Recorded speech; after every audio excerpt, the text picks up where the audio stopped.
नमस्कार दोस्तों, स्वागत है आपका रिंकेश प्लान चैनल में। दोस्तों आज का टॉपिक है वो है ईसोफेगस के बारे में, यानी कि जो भोजन नली रहती है या फिर जिसे फूड पाइप भी हम लोग कहते हैं।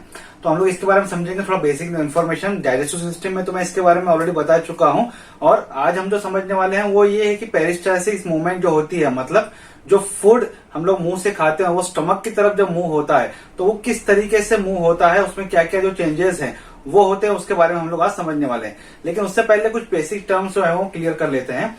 जिस टर्म्स के बारे में पहले भी आपको टॉपिक्स में बता चुका हूँ डाइजेस्टिव सिस्टम में, या फिर जो हम देखते हैं कि जो फूड प्रोसेस होती है तो उसके में मैं बहुत सी चीजें जो है वो क्लियर कर चुका हूँ। लेकिन इस वीडियो में आगे बढ़ने से पहले उस टॉपिक्स को जो है वो उस पॉइंट्स को जो है पहले क्लियर कर लेते हैं कि जो जैसे हम लोग कोई फूड अगर मुंह में रखते हैं तो वो सलाइवा के थ्रू मिक्स होकर एक बोलस में कन्वर्ट हो जाता है। फिर वो बोलस जैसे हम लोग निगलते हैं तो क्या होता है कि जो एपिग्लोटिस रहता है, वो एपिग्लोटिस क्या रहता है कि वो एक ब्रिज बना लेता है, जिसकी वजह से वो जो फूड है वो रेस्पिरेटरी सिस्टम के अंदर नहीं जाता है और डायरेक्टली वो डाइजेस्टिव सिस्टम के अंदर मूव होता है, जो कि ईसोफेगस के जो पोर्शन है जो उस वहां से जो है डाइजेस्टिव सिस्टम का शुरुआत हो जाती है। तो इस पे मैंने एक वीडियो बनाया है कि जो फूड क्यों है कि रेस्पिरेटरी सिस्टम में क्यों नहीं जाता है, उसके ऊपर मैंने एक वीडियो बनाया हुआ है, वो वीडियो भी रेफर कर सकते हैं। तो जैसे ही फूड जो है वो जो एपिग्लोटिस है वो एक ब्रिज बना लेता है, वैसे एपिग्लोटिस के ऊपर मैंने एक वीडियो बना है, वो भी आप रेफर कर सकते हैं। तो एपिग्लोटिस जैसे ही एक ब्रिज बना लेता है ताकि जो फूड है वो रेस्पिरेटरी सिस्टम में ना जाए, डाइजेस्टिव सिस्टम में जाए, तो वहां से जैसे फूड जो मूव होता है, जो बोलस मूव होता है, तो वो ऊपर जो एक पोर्शन रहता है, ये ईसोफेगस जैसे पाइप है वो है, तो यहाँ पे जैसे ही पहुंचता है तो यहाँ पे एक अपर ईसोफेजियल स्फिंक्टर रहता है। अपर ईसोफेजियल स्फिंक्टर मतलब कि मैं जैसे पहले बताया कि एक दरवाजा बोल लीजिए, वॉल बोल लीजिए, एक हम लोग फ्लैप बोल लीजिए अपने हिसाब से। तो वो एक रहता है जो कि रेस्टिंग पोजीशन पे वो बंद ही रहता है, जब फूड आता है तभी खुलता है, अंदर लेता है, वापस वो रेस्ट हो जाता है। वो इस तरीके से रहता है, ये रेस्ट हुआ, जैसे फूड आया अंदर लिया, वापस रेस्टिंग पोजीशन पे वो चला गया। तो फूड आता है वो खुलता है, फूड आगे नीचे चला जाता है। वैसे ही नीचे की तरफ जो रहता है ईसोफेगस में, वहां पे लोअर ईसोफेजियल स्फिंक्टर रहता है, वो इस तरीके से रहता है, जैसे यहाँ से फूड आया वो खुला, स्टमक में फूड चला गया, वापस बंद हो गया, जिसकी वजह से क्या होता है जो स्टमक के अंदर जो एसिड है वो ऊपर की तरफ नहीं आता है, ताकि वो ईसोफेगस में नहीं आने देता है। तो ये स्फिंक्टर, लोअर स्फिंक्टर भी जो उससे प्रोटेक्शन देता है, तो वो इस तरीके से इसका फंक्शनिंग हो रहता है। उसके बाद हम देखते हैं कि जो मूवमेंट होती है, जो फूड यहां से लेकर ऊपर से लेकर नीचे स्टमक की तरफ आता है, उसे पेरिस्टालसिस मूवमेंट जो है वो कहा जाता है। वो पेरिस्टालसिस मूवमेंट किस तरीके से होती है वो आज हम लोग समझने वाले हैं। और हम देखते हैं कि इसके अंदर जो एक डायफ्राम रहता है, यहाँ पे एक डायफ्राम, एक मसल रहता है जो रेस्पिरेटरी सिस्टम को, डाइजेस्टिव सिस्टम को या फिर एब्डोमेन पोर्शन को जो है वो सेपरेट करने का भी काम करता है। एक मस्कुलर लेयर रहती है जो कि रेस्पिरेशन में, डाइजेशन में हेल्प करती है। तो वो इस तरीके से वो यहाँ पे इस तरीके से रहता है शेप। तो वो जो ये लोअर ईसोफेजियल स्फिंक्टर जो रहता है वो उसके यहाँ पे रहता है, जो कि ये डायफ्राम क्या करता है, डायफ्राम की मदद से वो जो लोअर ईसोफेजियल स्फिंक्टर रहता है वो रेस्टिंग पोजीशन में जाता है। जैसे फूड आता है तो थोड़ा डायफ्राम का भी उसमें रोल रहता है कि वो फ्री रहता है, वो फूड जाता है, फिर डायफ्राम भी उससे मदद करता है लोअर ईसोफेजियल स्फिंक्टर को कि वो रेस्टिंग पोजीशन पे चला जाए।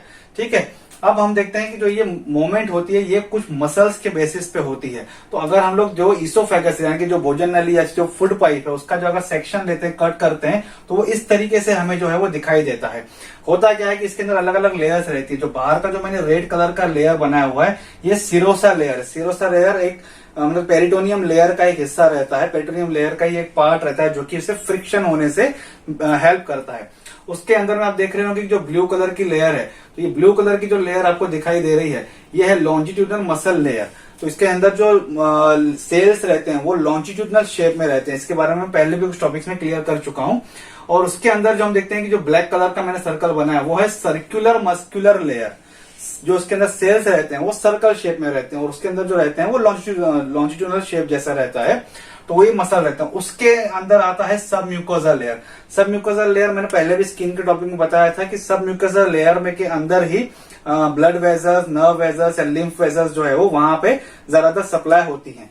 उसके अंदर जो आपको जिगजैग पोर्शन में दिखाई दे रहा है वो है म्यूकोजा लेयर। म्यूकोजा लेयर क्या करती है, म्यूकस सीक्रेशन करती है ताकि वो फूड को आगे बढ़ने के लिए एक लुब्रिकेशन मिलता रहे, तो उसमें फ्रिक्शन ना हो। और एक प्रकार का हम देखते हैं कि उसका फूड डाइजेशन करने में भी ये हेल्प करता है, मूवमेंट करने में, जो मसल मूवमेंट करते हैं उसमें भी ये हेल्प जो है वो करता है।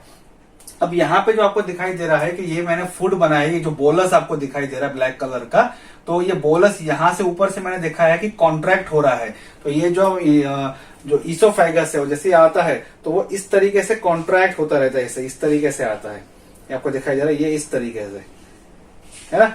तो इस तरीके से फूड जो है वो नीचे की तरफ आता जाता है। तो ये जो मूवमेंट होती है वो किस तरीके से होती है, वैसे ईसोफेगस की जो लंबाई रहती है वो 25 सेंटीमीटर रहती है। तो जो ये मूवमेंट होती है वो किस तरीके से होती है, जैसे फूड आता है मेडुला ऑब्लोंगेटा जो हमारे ब्रेन का पार्ट है वहां पे से एक सेंसेशन आता है इन मसल्स को, क्या आता है, सिग्नल्स आता है कि ये जो सर्कुलर मोशन है उसे बोलता है कॉन्ट्रैक्ट हो जाओ, और लॉन्जिट्यूडिनल मसल उसे बोलता है रिलैक्स हो जाओ। लेकिन यहाँ पे समझिए, ये जो पोर्शन है यहाँ पे जहां से फूड, इस पोर्शन के मसल्स को बोलता है, ये बहुत इंपॉर्टेंट बात है, इस पोर्शन के जो मसल्स रहता है जहां पे यहाँ सर्कुलर मोशन रहते हैं उसे बोलता है कॉन्ट्रैक्ट होने के लिए, और लॉन्जिट्यूडिनल मसल को बोलता है रिलैक्स होने के लिए। वहीं यहाँ के जो मसल्स है, मतलब जो यहाँ पे फूड आ रहा है वहां पे उल्टा होता है, सर्कुलर मसल जो रहता है उसे रिलैक्स करने के लिए बोलता है, और लॉन्जिट्यूडिनल मसल रहता है उसे कॉन्ट्रैक्ट करने के लिए बोलता है। तो इस तरीके से फूड जो है वो आगे की तरफ मूव होता है, और एक जिगजैग मूव होता है, ये इस तरीके से हम देख सकते हैं, है ना। तो ये आया फूड यहाँ से इस तरीके से आगे मूव होता है, वो नीचे की तरफ इस तरीके से मूव होता है, और इससे कहा जाता है पेरिस्टालसिस मूवमेंट। तो ये मूवमेंट के जरिए जो है वो फूड जो है वो हम लोग मुंह से जाते हैं, जो ये नीचे की तरफ आता है वो इस तरीके से मूव होता है। और ये लोअर ईसोफेजियल स्फिंक्टर काफी इंपॉर्टेंट रोल रहता है कि जो स्टमक का जो एसिड रहता है उसे रिफ्लक्स होने नहीं देता है ईसोफेगस में, ताकि एसिडिटी या फिर हम लोग देखते हैं GERD के जो होते हैं सिम्टम्स, तो ये लोअर ईसोफेजियल स्फिंक्टर में जो रहता है कुछ चेंजेस होते हैं, कुछ मसल्स का इश्यूज रहते हैं, तब वो प्रॉब्लम जो है वो होती है। तो इसके बाद वहां पे जो फूड हम लोग जो बोलस हमारे स्टमक के अंदर आता है उसमें डाइजेशन की प्रोसेस शुरू होती है। तो पहले के वीडियो में क्लियर कर चुका हूं, प्रोटीन, कार्बोहाइड्रेट, लिपिड डाइजेशन किस तरीके से होता है, वो वीडियो जो है तो आप रेफर कर सकते हैं आगे के अंडरस्टूड करने के लिए। तो आज का टॉपिक यहीं तक था। आई होप आपको आज का वीडियो अच्छा लगा होगा। वीडियो अच्छा लगे तो लाइक और शेयर जरूर कीजिएगा। अगर आपको कोई कमेंट है तो आप कमेंट बॉक्स में कमेंट कर सकते हैं, और मुझे उस चैनल को सपोर्ट करने के लिए प्लीज सब्सक्राइब कीजिए। Thank you.